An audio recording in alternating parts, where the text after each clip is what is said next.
Баршаңызға сәлем достар. Бүгін ерекше тағамдардың бірі бризоль даярлаймыз. Бризольді көбінесе ресторан, кафелердің менюінде кездестіреміз, бірақ біз оны үй жағдайында оңай түрде жасауды үйренеміз. Бризоль үшін бізге 400 грамм фарш, 2 ас қасық су, 1 шай қасық кориандр, жарты шай қасық қара бұрыш, жарты шай қасық кептірілген сарымсақ, 1 шай қасық тұз, 7 дана жұмыртқа, 2 ас қасық сүт, 2 ас қасық өсімдік майы қажет.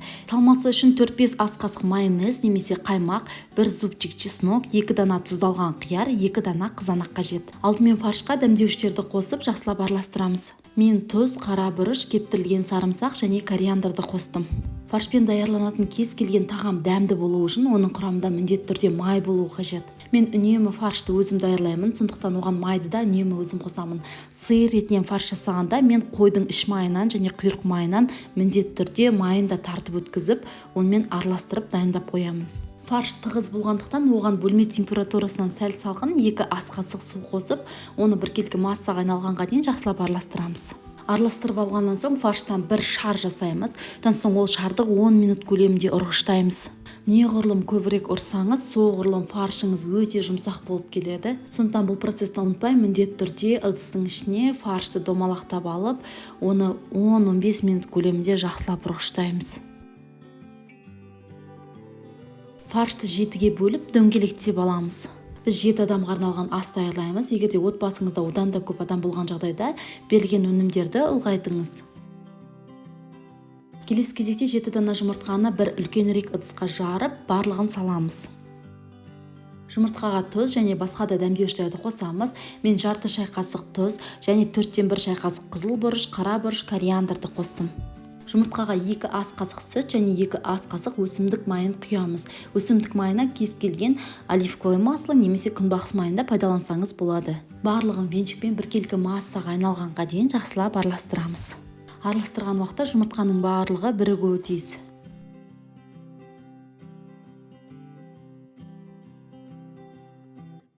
Келесі кезекте біз дөңгелектеген фарштардың барлығын өте жұқа етіп жаюымыз керек. Ол үшін бір салафанның ортасынан кесіп 2-ге бөліп аламыз. Бір салафанды төсейміз, оның үстіне дөңгелектеген фаршты орналастырамыз. Үстіне екінші салафанды қойып, фаршты жаятын боламыз. Салафан фарштың оқтауға жабысып қалмай, өте жұқа етіп жайылуына кепілдік береді. Фарш тез жайылуы үшін салафанға күнбағыс майын жағып алып, содан соң фаршты жайсаңыздар болады. Жайылған фаршты тарелкамен өлшеп аламыз. Оның диаметрі шамамен 18-19 см болуы қажет. Тарелкаға бір ожау жұмыртқаны құямыз, содан соң жайылған фаршымызды оның үстіне орналастырамыз.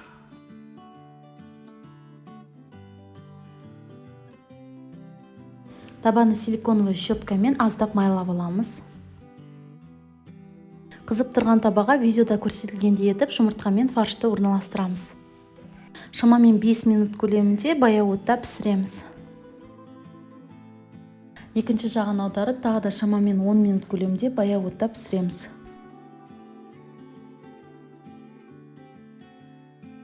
Келесі кезекте соус даярлаймыз. Ол үшін бір ыдысқа 4-5 ас қасық майонезді саламыз.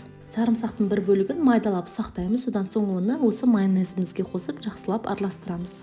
Майонездің орнына қаймақ қолдансаңыздар да болады. Мен салмасына тұздалған қияр және қызанақты қолданған болатынмын. Қияр мен қызанақты ұзынша етіп турап алдым. Салмасына негізінен өзіңіздің қалауыңызға және фантазияңызға байланысты әртүрлі заттарды қолдансаңыздар болады. Жаңа піскен қияр, консервированный горох немесе картошка фри деген сияқты. Бризольға даярлап алған соусымызды жағамыз. Ортасына салмасын саламыз.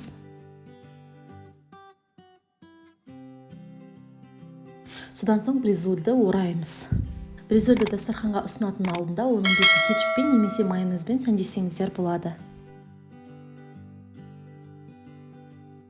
Осымен біздің өте дәмді бризоліміз дайын, оны гарнирмен дастарханға ұсынсаңыз болады. Мен өзімнің YouTube каналымда сіздермен әртүрлі ерекше тағамдармен бөлісемін. Сонымен қатар сіздер менің каналымнан торттар мен десерттердің мастер-классын таба аласыздар. Ерекше тағамдардың рецептісін жіберіп алмас үшін міндетті түрде менің каналыма тіркеліп, қоңырауды басып қойыңыз. Менімен бірге болып, менің каналымның дамуына үлесіңізді қосып жатқаныңыз үшін сізге алғыс айтқым келеді.